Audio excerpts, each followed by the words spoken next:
Okay, great. Good evening, everyone. Good to be here. Okay, just wait for you guys to come on in. Come on. Hello, everyone. I'll just wait for a few more people to come in here, and then we'll go ahead and we'll get started.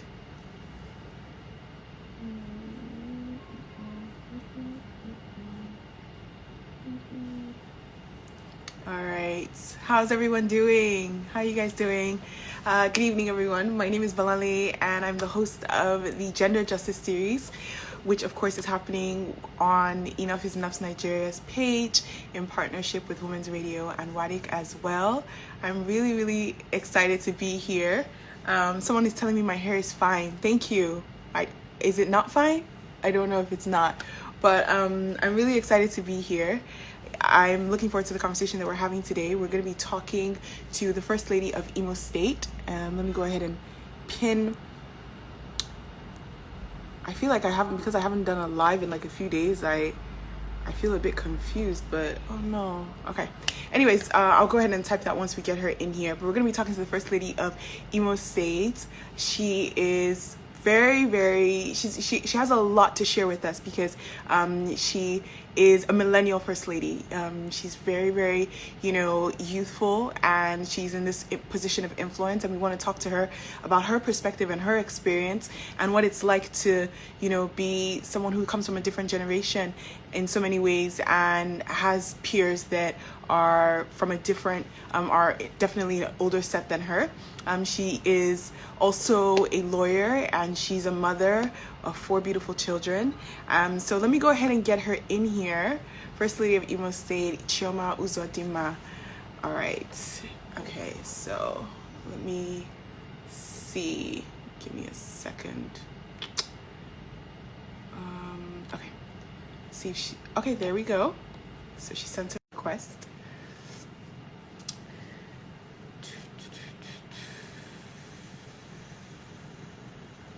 Okay, wonderful. Hey, Bolanle. Hello, good evening. How are you? Your audio is a bit low. Can you guys hear, or is that Can you hear? me?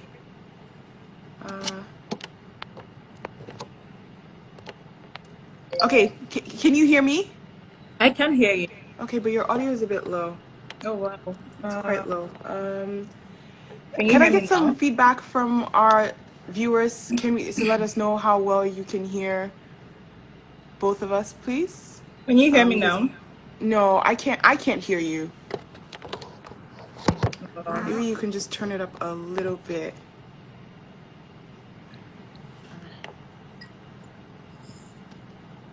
Now? Can you hear me? Yeah, the audio is still a bit low. Can I get feedback from you guys? You guys can hear? Someone said Okay. loud and clear. Okay, so maybe it's me then. 1 second. Someone said very well, so Please give me a probably you. second. I know you can hear me, but I'm Yes, asking I if can you hear can you. I can hear you. hear Miss Uzodimma. You can hear me, Yes, I can hear you. but I can't hear you. Oh, wow. Hello? I can hear you, Bolanle. Okay, you can hear me. I'm gonna go ahead and I'm gonna exit it out, and I'm gonna request you back because I Okay, can't that's hear you. The fine. audio is very low. I can't hear you. Okay, that's fine. That works. Yeah. Just okay. You can hear both of us. Okay, so then that means that it's something to do with me. I can't hear her at all. Let me give it another try again. Yeah, and let's see. Okay. All right. Let's try this again.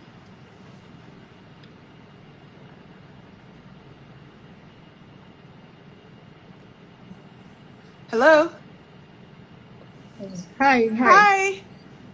Do you mind helping me turn up your volume as much as It's possible? it's it's It's all the very way up. clear. Yes, yes.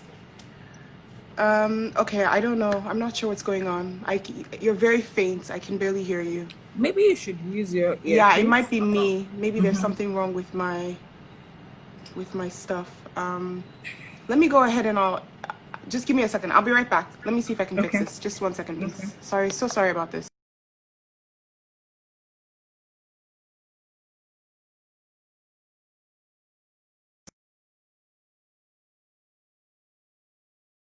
Okay. Can you hear me? Hello? Hello? We'll just wait for this internet to come back.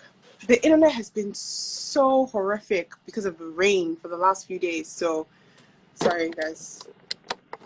There we go.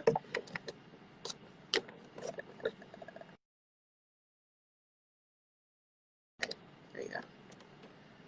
Okay, let me try and get her back in here. The internet has been really bad. I'll be surprised. I hope that we'll be able to get really good internet for the next few days. With this 1 hour, rather. Let's see what happens. Okay. You're back?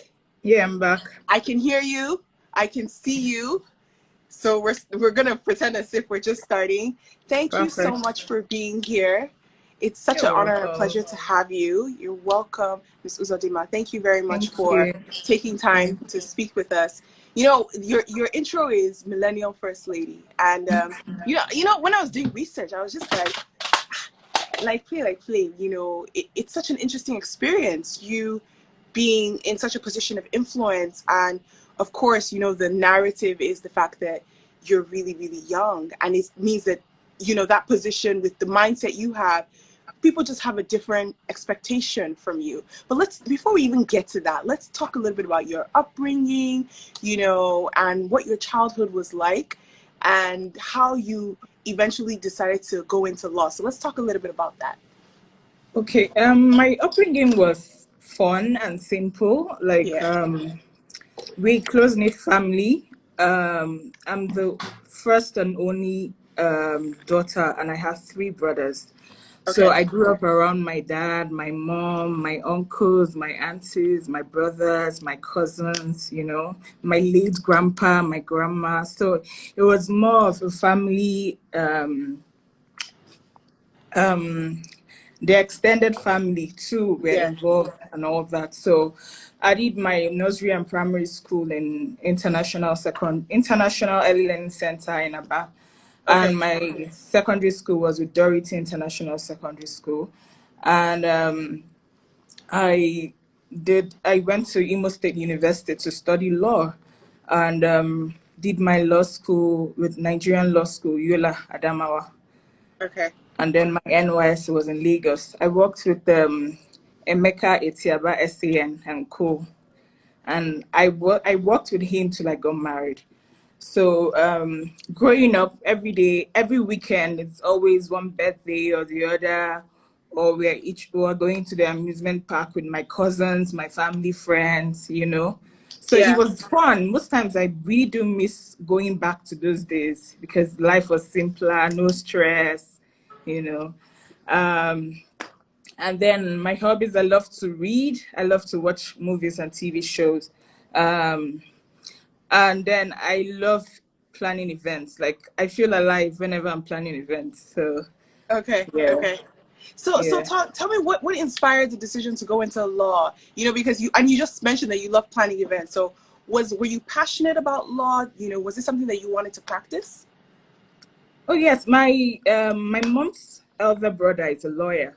So Okay. then growing up, we always used to see him do smart, you know, pictures of him wearing his wig and gown, you know, going to his house, his life law books, you know. And he's a renowned writer, so he speaks eloquently. Can you imagine when I was younger Right. and all that? So it was more than enough reason to be a lawyer. And then my mom had a couple of friends who Yeah. were lawyers too.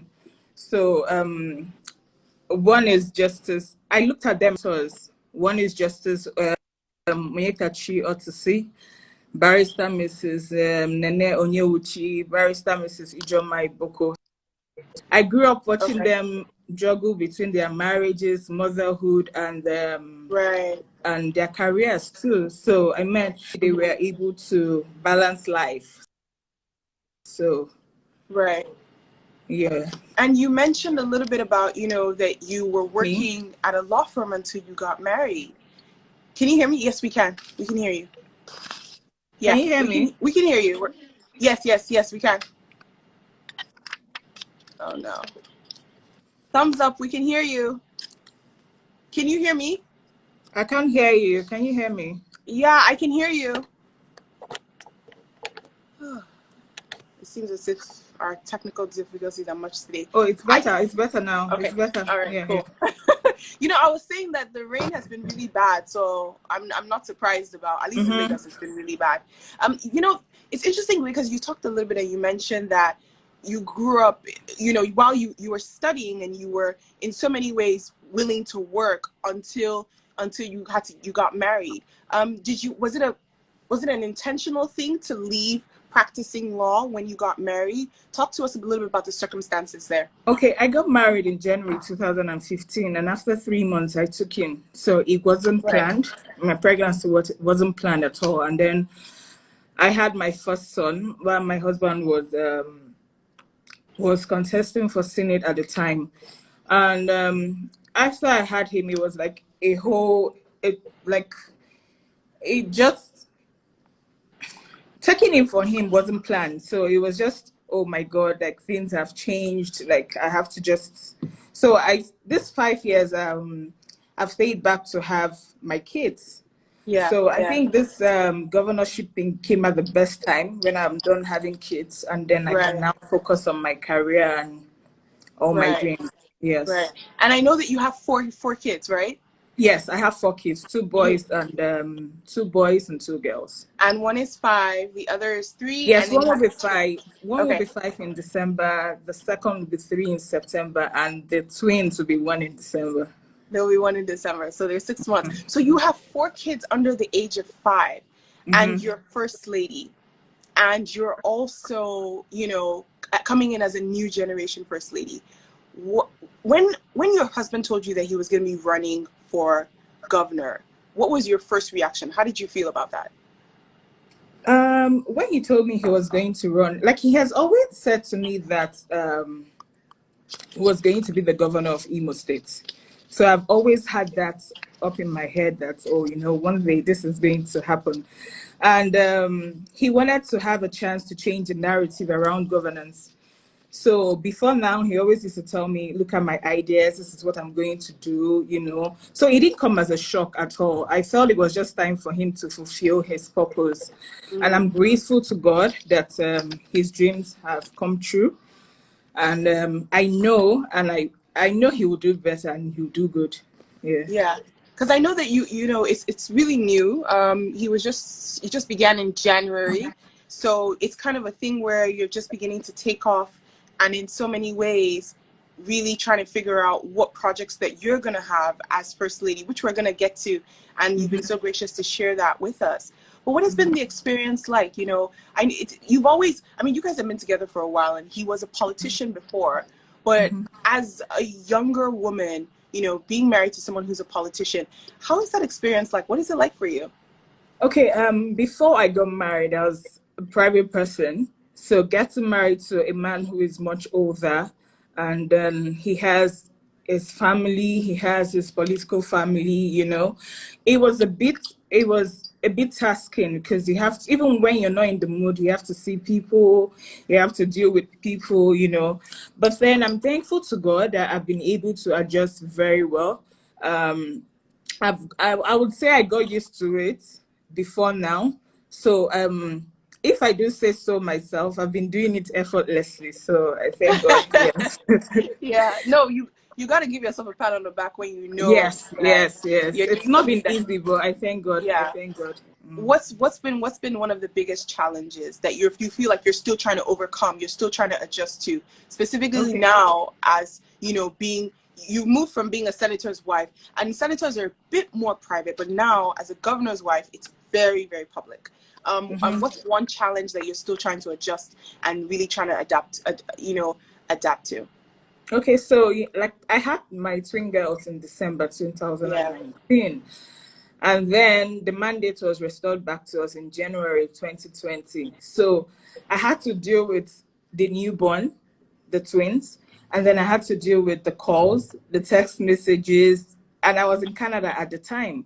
I had to Yeah. deal with time difference, winter, you know, a lot of things. And I came back to Nigeria a little a little before the lockdown. So coming back and trying to adjust, then the lockdown started.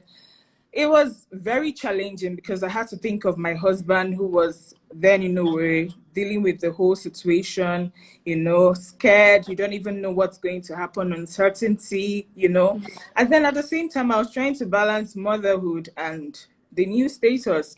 But I'm grateful to God for my husband, who was supportive, my family, my friends, and my amazing colleagues. Like the first ladies have been so amazing. They've been encouraging.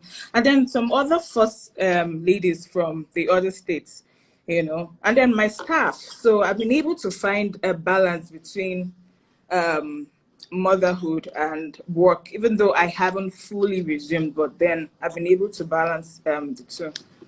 Yeah. Yeah. And I know that, First Lady, it's not an elected position, but there are a lot of It expectations doesn't from, come with a manual. Yes, yeah, there's a lot of it doesn't. expectations. And there Yes. are a lot of expectations, and there's in so many ways people hope that there's a first lady will be there to really be a stirring for the governor or whichever position, whether it's president, and kind of just shedding light on a lot of issues that have to do with women's rights. What's your take on that, and how do you plan on navigating your role as the first lady?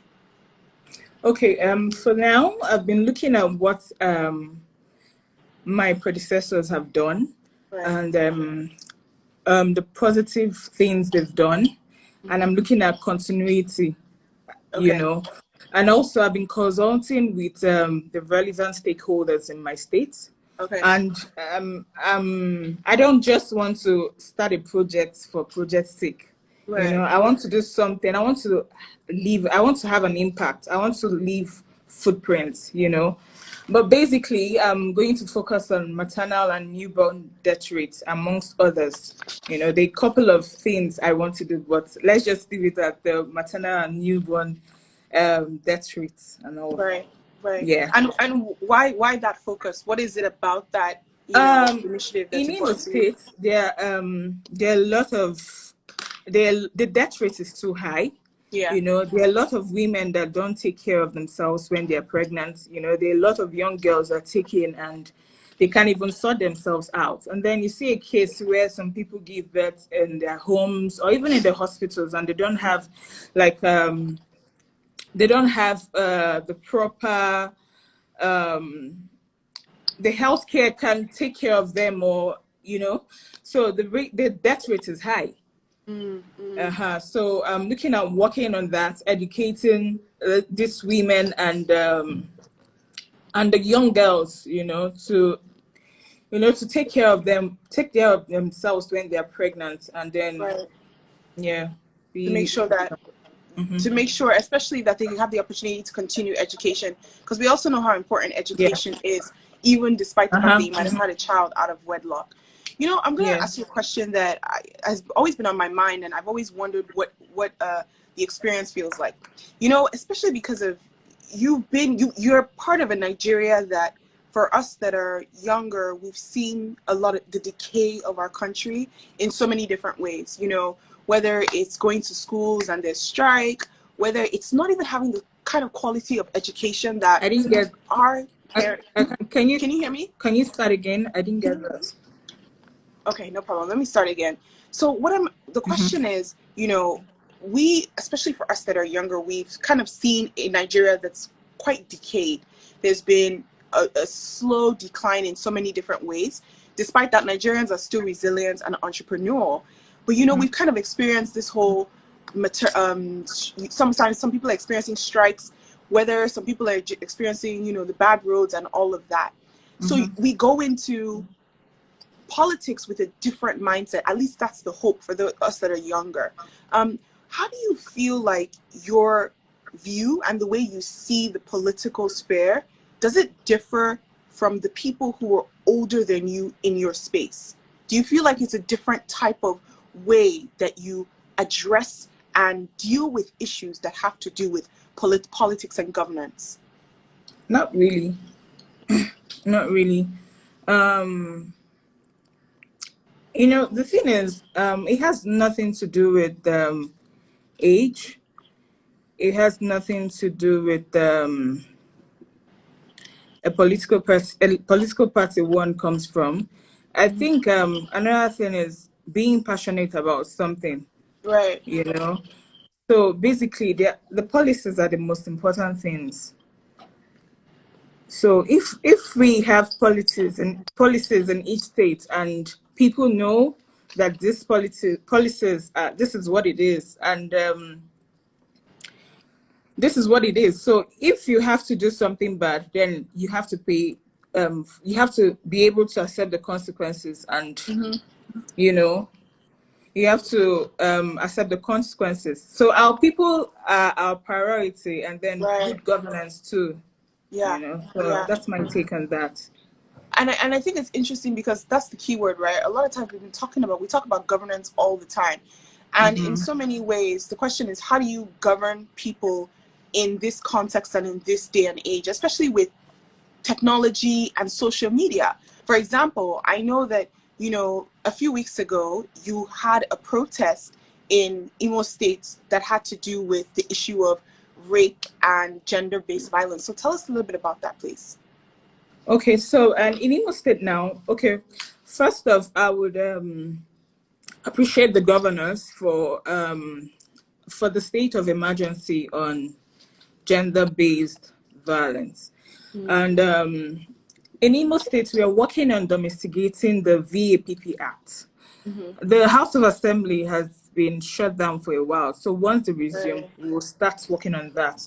Yeah, And yeah. the Child's Right Act has been domesticated by the past administration, and I applaud them for that. And some organizations have come together in Imo to form a committee on ending violence against women and girls. And some of these organizations are the Ministry of Gender and Vulnerable Persons in Imo State, the Alliances for Africa, Child Protection Network, National Human Rights Commission, FIDA, the media, the National Orientation Agency, the National Council for Women, police, public relation officers, the Indiezes representing the three zones in Imo State, the Girls Okay. Guide, Hausa Community, Noble Wow. Ladies, and other civil society Yeah, organizations in Imo yeah. State.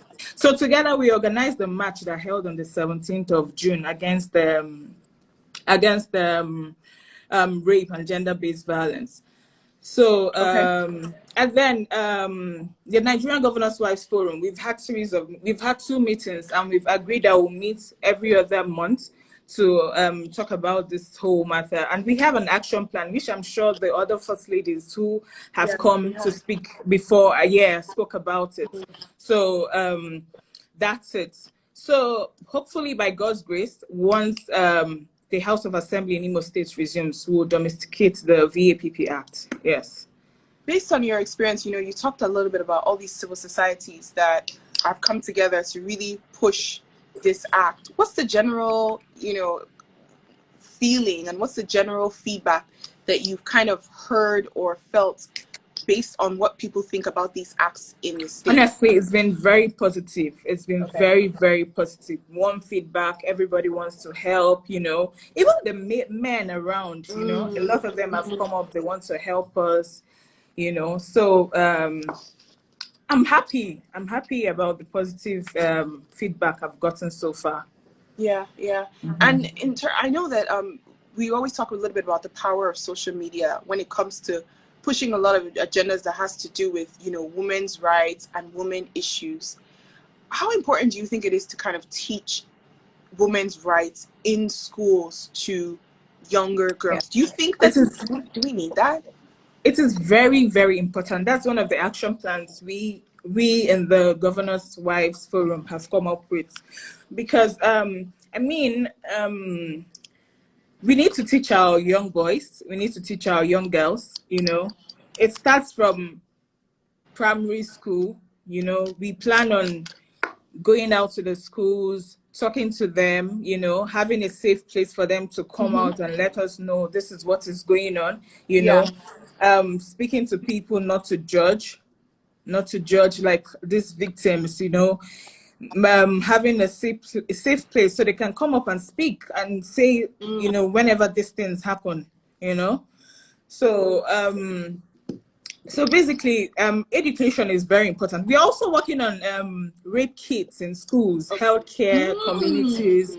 So when Interesting. these things happen, you don't just go home. You either use a rape care kit or you go straight to the healthcare, you know, Right. for you go straight to the hospitals so that you first see a doctor and all that, you know. We are also Right. working on, aside from education in this gender based aside from schools, we are also working on talking to the traditional leaders, the police, and all the necessary parties involved, so Right. that Right.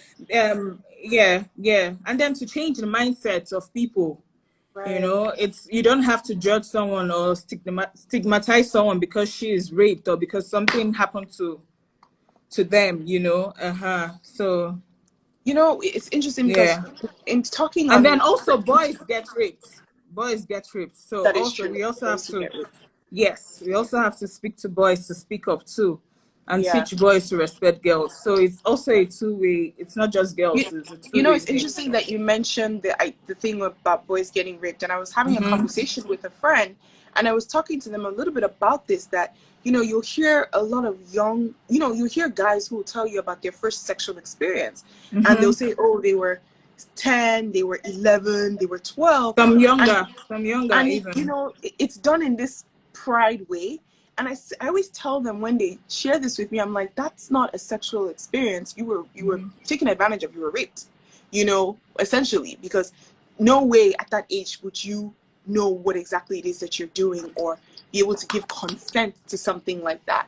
And it's a great point that you mentioned that boys do get raped, because people always feel like, oh no, it's not possible, but it definitely is possible, and it's true.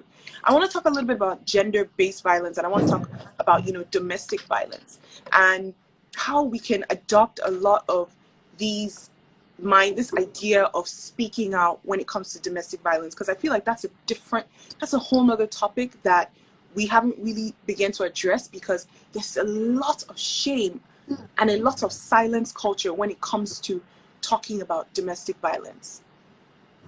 Yeah, you know, the thing is, our culture and the society plays a very big part in this, you know. For the longest time, like, people are raped and a lot of people don't see it as a problem or as a crime. And then these cases most times are not reported. And then the ones that are reported, they are either judged or even asked, what were you wearing? Why were Right, you there? Why did you go to the man's house? You know, they are blamed. right, right. You know, yes. So um that's why it's advisable for all the states to adopt laws and acts that touch on these issues. And also our mindsets need to really, really change, because we need to make women feel that they have like the world is a safe place for them, you know. Yeah, So when these things occur, they can come out and speak up. And then also the perpetrators of this act should know that they will be punished. there has You to be know, they can't go. consequences, right? Yes. So that's why everyone is trying to push so that this VAPP act can be domesticated, because when the perpetrators know that, oh, if I rape, oh, I'm going to go to life, which I feel is not even the best punishment for them, honestly. And then also the sex offender register. When you know that if you rape somebody, Ekiti and Lagos, That's I it. think they've Yeah, started, yes. So yeah, when you know that once I rape someone, oh, my name goes up in this register and everybody in the world sees this, I think it would be better, yeah. you You know, just said yeah. something about you don't think this punishment is the best. What would you like to see happen to people that are convicted, of rape? They should Yeah, die, honestly. They should die, to be honest. Because yeah. I mean, you're messing someone death sentence. Death Because sentence and should. I was talking to someone today, and I was talking about the idea of rape being so similar to murder, and they were like, oh, they Honestly, don't because understand that. yeah, the And I person said it died. is in so many Yeah, ways, some people because never get over that. yeah, some people They do not don't get get over over it. it. But I have, I because definitely, it's still the life of the victims, literally. you steal the person's soul, mind, spirit, and you damage their body, but I definitely feel like we're advancing and we're moving forwards towards a place where there is a Yeah. lot more opportunity to talk about this issue of sexual violence. I want to talk a little bit about empowerment and challenges that you feel like, especially for young people, like for yourself. Have you mentioned a little bit that you do events and everything like that, and then now you're a mom. No, I don't And do events on a big scale. Basically, I've just been doing like my events, my family events. oh, It's okay, something so I you love just to do do. Yes. so you organize events for your family. Yes, it's something Okay. I love to do. Not like I'm doing for everyone, but I Right, haven't right. started doing events for everyone. Yeah. Is this something that you're interested in going into? Subsequently, maybe. Okay, okay. And a lot of Nigerians are so entrepreneurial. What do you think can be done to kind of support people that are entrepreneurial? Like, Okay, is so continue. no, go ahead. Okay, so we're looking at skill acquisition Yeah. program to help young people, and also to like to have an enabling environment for all these things. Yes, just to encourage them and all that. And also in terms of technology, I've noticed a lot that there seems to be a limited usage of technology when it comes to empowerment and when it comes to skills acquisition. I know how many hours I spend on social media, online, consuming everything, and there seems to be like a tiny little gap. And also with the creative industry, is that something that you would also like to see a lot more people dabble into in terms of becoming entrepreneurial on their own when it doesn't have to do with like business and goods and things like that? Okay, so in Imo, we are trying to encourage e-governance. Okay. We're trying to encourage young people to venture into a lot of things. Because like I also said, the enabling environment is Yeah. important. And then we have these IT programs. We are working on these IT programs by the Ministry of Skill Acquisition of the Oh, state. brilliant. Okay, So okay. I'm sure after Corona, the whole pandemic, we could Yeah. kickstart, yes, and do more in that aspect. Definitely. And COVID has been such a huge, I mean, it's changed the world in so many ways, Honestly, it you has. know. It has. It has. What's been the experience like for you, during this COVID time? It's been scary. It's been depressing. It got to a Yeah. point I stopped watching the news because each day it's one bad news or the other. And then the cases keep rising, and you're wondering when will this be over. So I just Yeah. pray to God that a vaccine is developed as soon as like soon, because I don't know. I just don't know. It's sad. It's very sad. And the thing is, in so many ways, like you can see how like a lot of states and a lot of countries are trying to move forward, even though it's out there, because there's only so much time you can sit at home, right? In terms of people needing money, people needing to get back Yes. to work, not even money, but just work, to be not to be idle anymore. But I know that you've been at home with 4 kids. So what has that been like at home Wow. 24/7 with them? Well, it wasn't easy in the beginning, but I think now I've gotten used to the noise, the shouts, the fights. And then we've been able to make it work, Yeah. honestly. Yeah. Has been able to make it work. Even with the homeschooling, it wasn't easy at all. But then actually, we've just been following one day at a time, each day at a time. And so far, so good. We've formed a routine, so And does your son sit down for the homeschooling? sometimes, some days it's like, Mommy, can I watch Lion Guard? He's like, Mommy, I'm tired. Can I watch Lion Yeah, Guard? because I've Mommy, heard can I watch my iPad now? from my Mommy, can friends I who do this now? Mommy, can I do this now? 2 weeks when the lockdown started, one day he came right. to me and said, Mommy, can I go to school? Yeah. And I said, no, you can't, because there's no Oh, school. He there's said, no can I school. see my friends? I said, Yeah. don't worry, I'll call your friends on video. And then because we pray before he sleeps every night. So when we are praying, our prayer is more of God bless. And then we name mommy, daddy, everybody, all his siblings, his step siblings, everybody. And then Right. he names all his friends. You know, he starts naming all his friends. I'm like, Oh, poor wow. The first day he baby. did it, I was shocked. I'm like, oh my God, wow.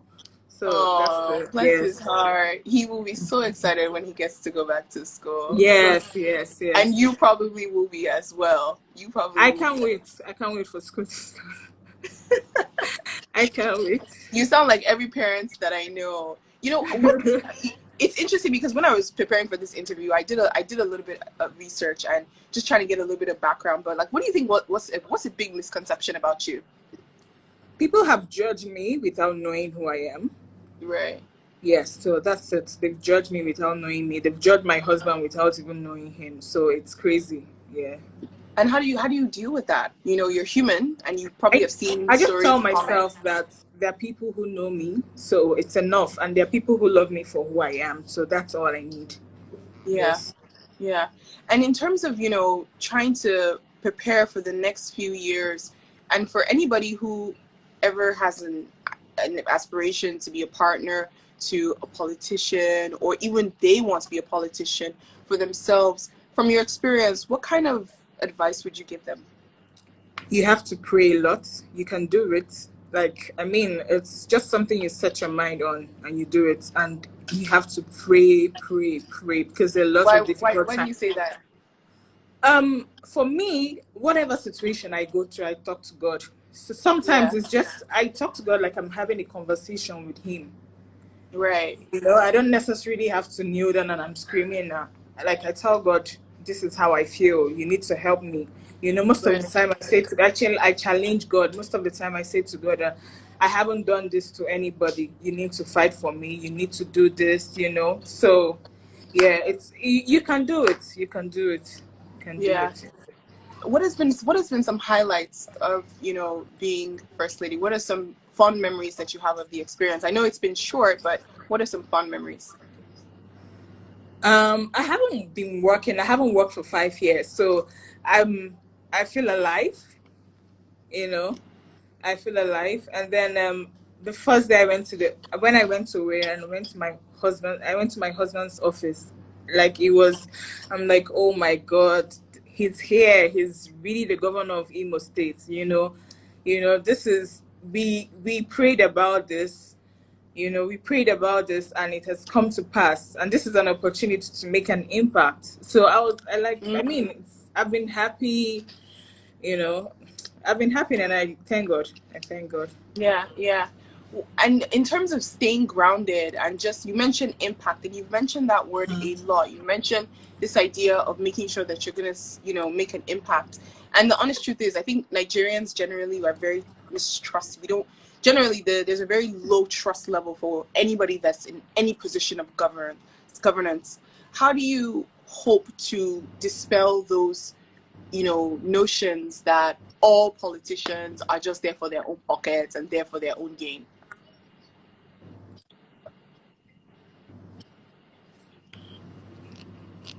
I can't hear you. I can't hear you. Can you hear me? Hello? No, I can't hear you. Can Hello? you Can you repeat? hear me? I can Hello? hear you now. Okay, you can hear I me can now. hear So what you I was now. asking, okay, good, good. So what I was asking was, based on the fact that, generally there's a very low trust level for anyone that is in any position of power, government, governance, anything. And you've mentioned impact a lot, and you mentioned how There's it's a very important low, to you. okay, low trust level. Yeah. And you've mentioned impact a lot, and you've mentioned how it's important to you. What are some steps or plans that you hope to take to ensure that you dispel this notion of, all politicians, all people in authority or influence are just there for their own gain?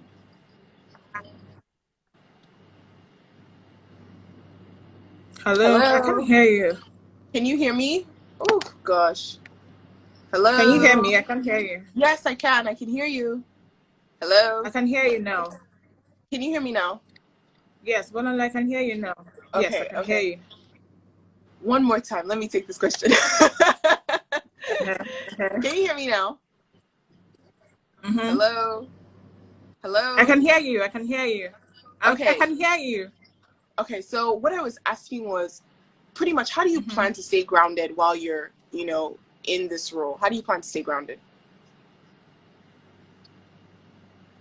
Okay, first off, there are stereotypes attached to people in politics. Yeah. It's just like, oh, well, this one has come with their lives, let them just do and go, you know. But then I'm here to support my husband while advocating for women. And Right.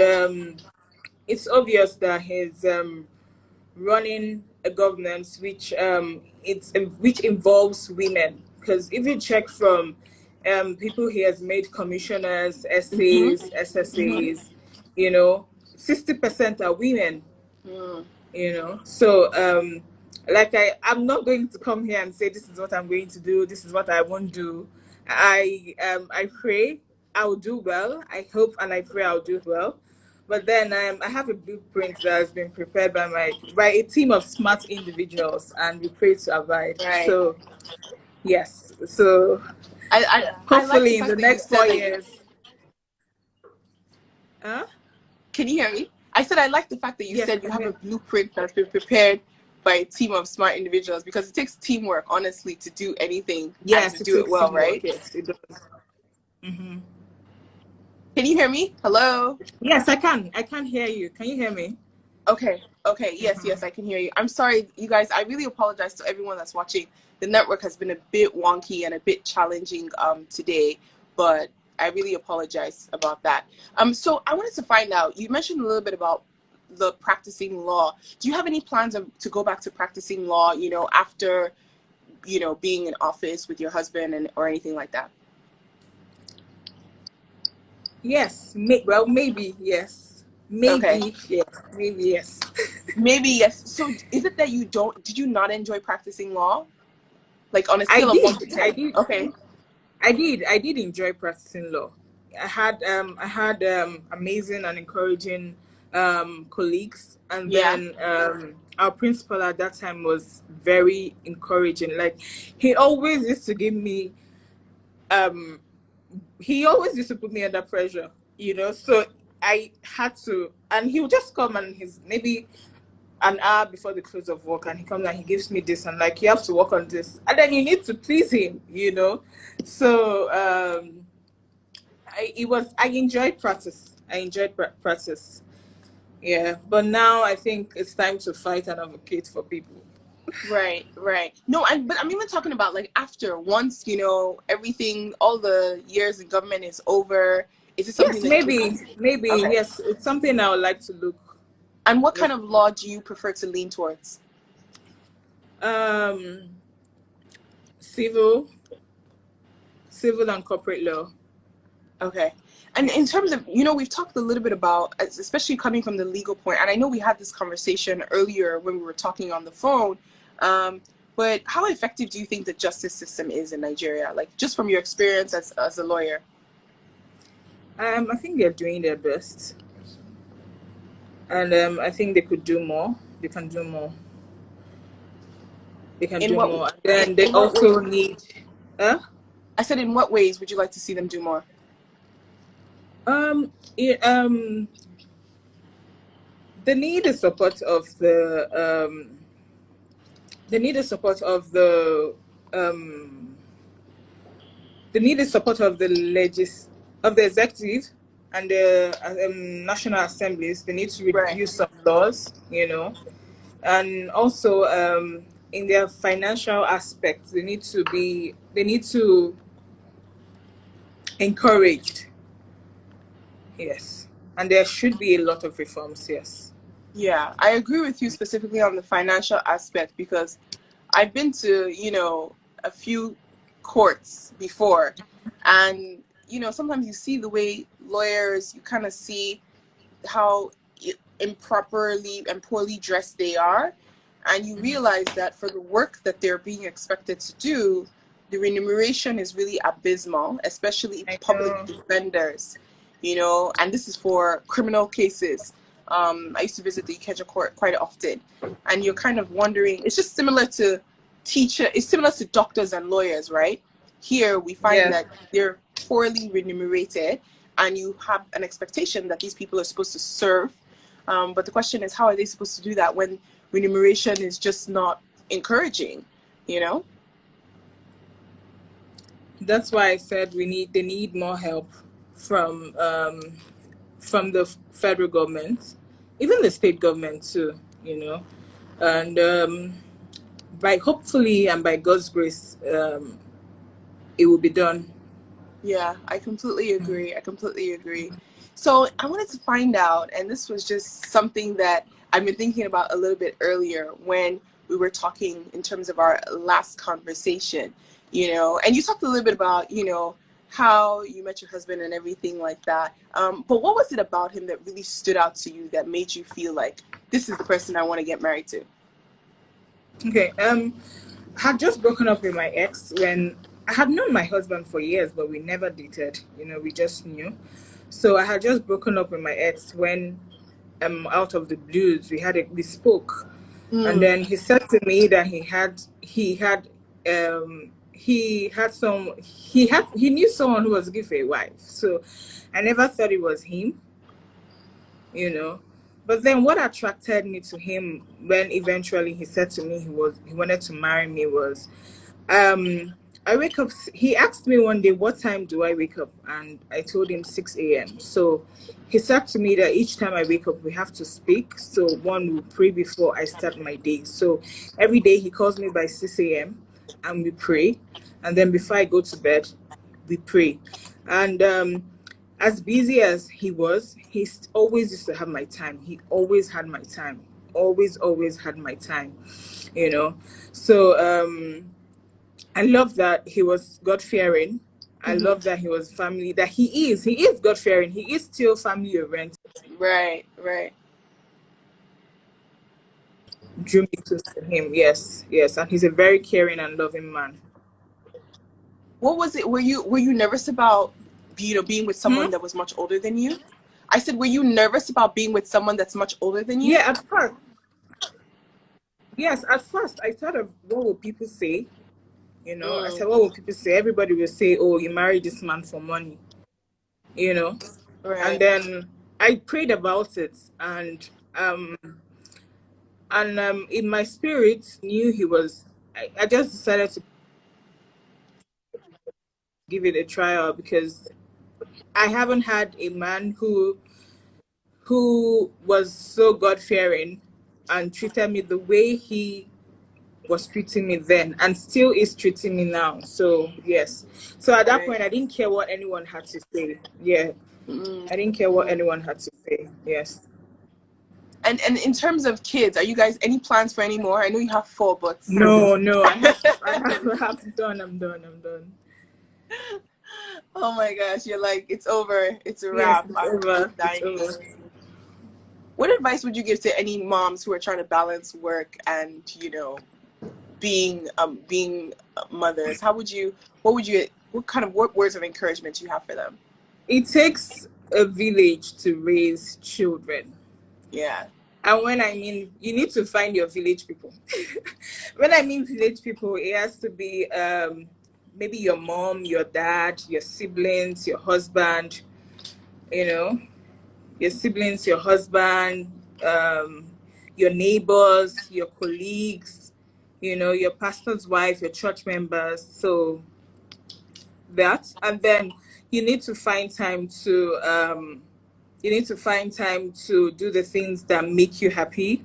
Yeah. You need to, yeah, if it means going to the spa, going to do your hair, your nails, you know, movie dates, and then um try to do things with your husband that both of you enjoy. You know, don't just put him on the side because you know the kids are here.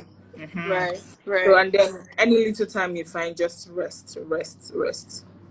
That's brilliant. So where And are the then kids? to pray and ask God Yeah. for direction. Tell God how you want to bring up your kids. Yeah, definitely. Where are the kids now? Are they Yeah. sleeping? Are they No, I actually have to go by 9 because I have to stay with them before they go to bed.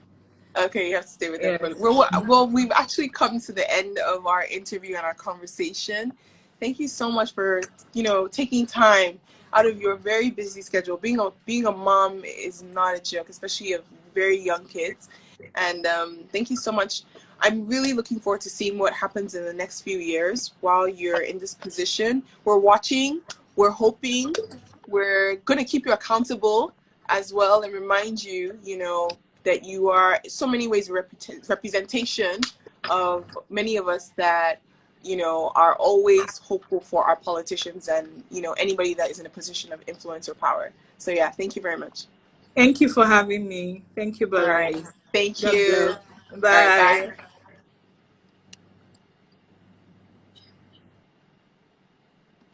All right, so there we had an interview with First Lady of Imo State, Mrs. Chioma Uzodimma.